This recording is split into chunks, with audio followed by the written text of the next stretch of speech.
ఓం నమ శివాయ, శ్రీమాత్రే నమః. మిత్రులకి, శ్రేభిలాషులకి, అలాగే నన్ను ఇంతగా ఆదరిస్తున్న యూట్యూబ్ ప్రేక్షకులందరికీ కూడా పేరు పేరు ధన్యవాదాలు. మిత్రులారా, మీ అందరికీ పరాదేవత ఎల్లవెల్లా మీతో ఉండి మీ మనోవాంఛ నెరవేర్చాలని మనస్ఫూర్తిగా కోరుకుంటున్నాను. చాలామంది మిత్రులు అక్షయ తృతీయ నాడు ఏం చేస్తే బాగుంటుంది గురువుగారు, మేము బంగారం కొనలేము, వెండి కొనలేము, ఆస్తులు కొనలేము, అలాగే మా దగ్గర అంత కొనగలిగే సామర్థ్యం లేదు, మేము దాన ధర్మాలు కూడా ఎక్కువగా చేయలేము, చాలా ఇబ్బందుల్లో ఉన్నాం గురువుగారు, కానీ అక్షయ తృతీయలో ఏం చేస్తే ఖర్చు లేకుండా ఏం చేస్తే లాభం కలుగుతుంది చెప్పండి చాలామంది అడిగారు. ఈరోజు మీకు నేను ఖర్చు లేకుండా అక్షయ తృతీయ ఫలితాన్ని ఎలా పొందాలి, అలాగే అక్షయ తృతీయకున్న విశేషం, అలాగే ఖర్చుతో కూడుకున్న పదార్థాలు ఏం కొనుక్కోవాలో కూడా మీకు చెప్తాను. అలాగే ఇది సంవత్సరంలో ప్రతి అక్షయ తృతీయకి చేయవచ్చు ఈ పరిహారాలు. అంటే చాలామంది ఏమనుకుంటారంటే మేము చేయవచ్చో చేయకూడదో, మాది ఈ మతము, మాది ఈ జాతి, మాది ఈ కులము, ఇలాంటి పిచ్చులు చాలామంది ఉంటారు. కులము, జాతి, మతము వీటన్నిటికంటే విశేషమైనది ధర్మము. మనందరం ఈ భారతావనంలో పుట్టిన ప్రతి వాడు కూడా సనాతన ధర్మానికి సంబంధించిన వ్యక్తులే. ఎన్నో మతాలు వస్తాయి పోతాయి, మతాలు అనేవి వస్తాయి పోతాయి, కానీ ధర్మం అనేది ఎప్పుడు ఉంటుంది. మనకి కాలానికి ఉన్న శక్తిని తృతీయ, ఈ తృతీయ అనేది విశేషమేంటి చెప్తాను. అలాగే ముందుగా మీ అందరికీ ఈ అక్షయ తృతీయ నాడు ఆ లక్ష్మీనారాయణ యొక్క కృపా కటాక్షం చేత అష్టైశ్వర్యాలు, భోగభాగ్యాలు, మనోవాంఛలన్నీ నెరవేరాలని మనస్ఫూర్తిగా ఆ పరాదేవతని కోరుకుంటున్నాను.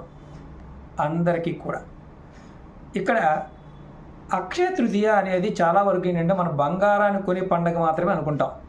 బంగారం కొనే పండగే కాదు, ఇది మన జీవితంలో విశేషమైన ఫలితాన్నిచ్చే పండగ. ఎవరైనా సరే ఈ అక్షయ తృతీయ ఎప్పుడు వచ్చింది అంటే లక్ష్మీదేవి ఉద్భవించిన రోజు అంటారు. అంటే మన పురాణాల్లో మనకి దేవతలు పాల సముద్రాన్ని రాక్షసులతో కలిసి చిలికినప్పుడు సముద్రం నుంచి వచ్చిన పదార్థాలలో లక్ష్మీదేవి కూడా ఒకటి. మనం ఈ పురాణంలో ఉన్న విషయాన్ని, అలాగే లక్ష్మీదేవి ఆ రోజు ఉద్భవించిందన్న విషయాన్ని కూడా మనం గుర్తించాలి.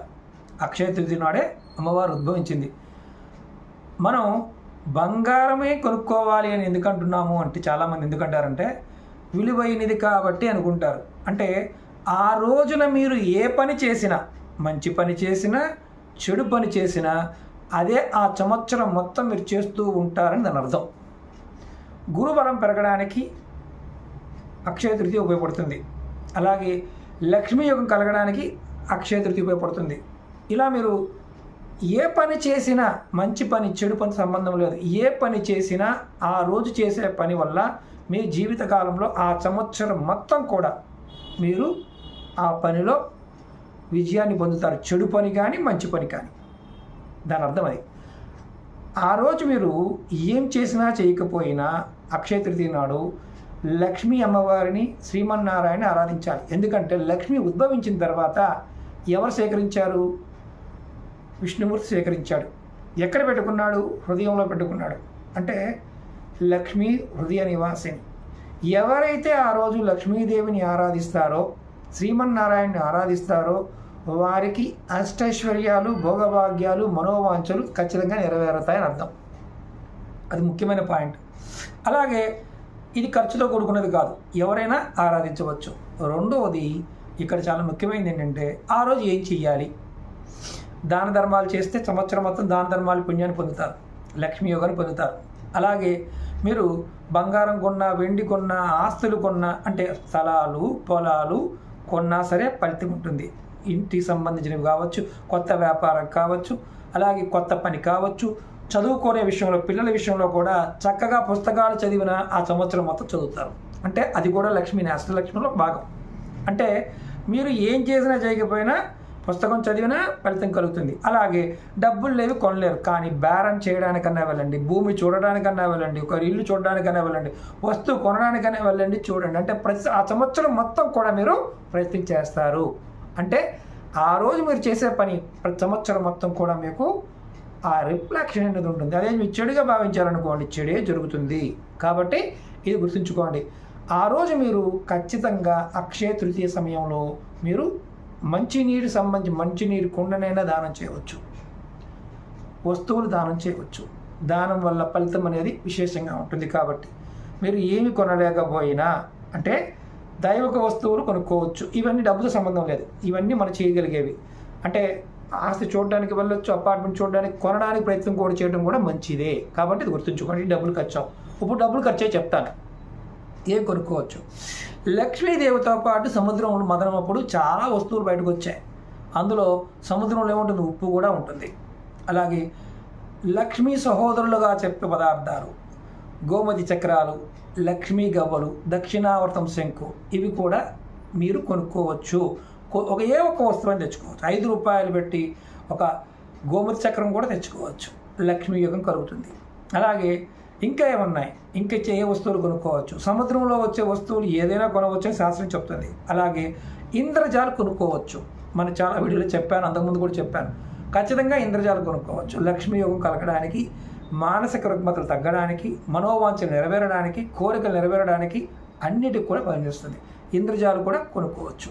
అలాగే ఇంకేం కొనుక్కోవచ్చు, హతజోడి కొనుక్కోవచ్చు. శక్తి స్వరూపమైన అమ్మవారి స్వరూపంగా ఉన్న పర్వత ప్రాంతాల్లో ఉండే మొక్క రూట్ని కొనుక్కోవచ్చు. ఇవన్నీ కూడా డబ్బుతో కూడుకున్న విషయాలు.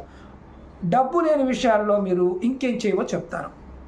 మీరు ఆ రోజు అంటే అక్షయ తృతీయ నాడు మీరు వీలైతే పసుపుతో మామూలు మన ఇంట్లో ఉండే పసుపుతో చక్కగా మీరు ఇంటి దర్వాజా మీద స్వస్తిక్ వేయండి. స్వస్తిక్ వేసి మీరు అమ్మవారి అష్టోత్తరాన్ని కానీ అమ్మవారి ఏకనామాన్ని కానీ స్మరించండి. ఆ రోజు వీలైతే దేవాలయ దర్శనం చేసుకోండి. ఏ దేవాలయమైనా పర్వాలేదు, ఈ దేవాలయం మా దేవాలయం కాదు, ఏ దేవాలయం అయినా సరే మీరు చక్కగా వెళ్ళరండి. అలాగే ఆ రోజు వీలైతే పెద్దలకి గౌరవించాలి. అంటే మీ గురువులని, అలాగే మీ తల్లిదండ్రులకి, మీకన్నా పెద్దవారు ఎవరైనా సరే, ఆఫీసులో మీ బాసే మీకన్నా పెద్దవాడు అనుకోండి, నమస్కారం చేయండి. ఎందుకంటే గురువు యొక్క అనుగ్రహం కలగడం వల్ల మీకు ఖచ్చితంగా యోగం కలుగుతుంది, రాజ్యాధికారం కలుగుతుంది, లక్ష్మీ యోగం కలుగుతుంది, తల్లిదండ్రుల ఆశీర్వాదం వల్ల కలుగుతుంది, పెద్దల ఆశీర్వాదం కలుగుతుంది. మీరు ఏం చేసినా చేయకపోయినా మీ పిల్లలైనా సరే వాళ్ళకి చెప్పండి, ఆ రోజు పెద్దల యొక్క ఆశీర్వాదం తీసుకోమని చెప్పండి. మాకు ఎవరు పెద్దలు లేరు గురువు గారు అంటే ఏదైనా దేవాలయానికి వెళ్ళండి, ఒక బ్రాహ్మణోత్తముడికి నమస్కారం చేయండి. అలాగే ఇది కూడా మేము చేయలేము గురువుగారు అనుకునేవారు, ఎక్కడైనా సరే మనకి పార్కుల్లో పెద్ద పెద్ద చెట్లు ఉంటాయి, మరి చెట్టు, రావి చెట్టు లాంటివి, ఇలాంటి చెట్లు ప్రదక్షిణ చేసి నమస్కారం చేయండి. మీకు గురువు యొక్క ఫలితాన్ని పొందుతారు. ఈ అక్షయ తృతీయ అనేది ఈ నర్మదా పుష్కరాల సమయంలో రావటం అనేది మీకు ఖచ్చితంగా ఎవరైతే విశ్వాసంతో భక్తిగా చేస్తారో వారికి అఖండ ఐశ్వర్యాన్ని ఇస్తుంది. మీరు ఏమైనా కొనుక్కోండి, ఏదైనా చేయండి. ఇందులో నేను చెప్పిన మాటలు మీరు ఏది ప్రయత్నం చేసినా ఫలితం వచ్చి తీరుతుంది. ఇది మనకి అదృష్టంతో పాటు ఈ రాబోయే సంవత్సరాల్లో వచ్చే ఇబ్బందుల నుంచి కూడా కాపాడటం జరుగుతుంది. ప్రయత్నపూర్వకంగా చేయండి. అలాగే మీకు ఈ వీడియో నచ్చినట్లు లైక్ చేయండి, ఛానల్ సబ్స్క్రైబ్ చేసుకోండి, పక్కనే ఉన్న గంట సింబల్ని యాక్టివేట్ చేసుకొని 10 మంది మిత్రులకి షేర్ చేయండి. ఓం నమః శివాయ, శ్రీమాత్రే నమః.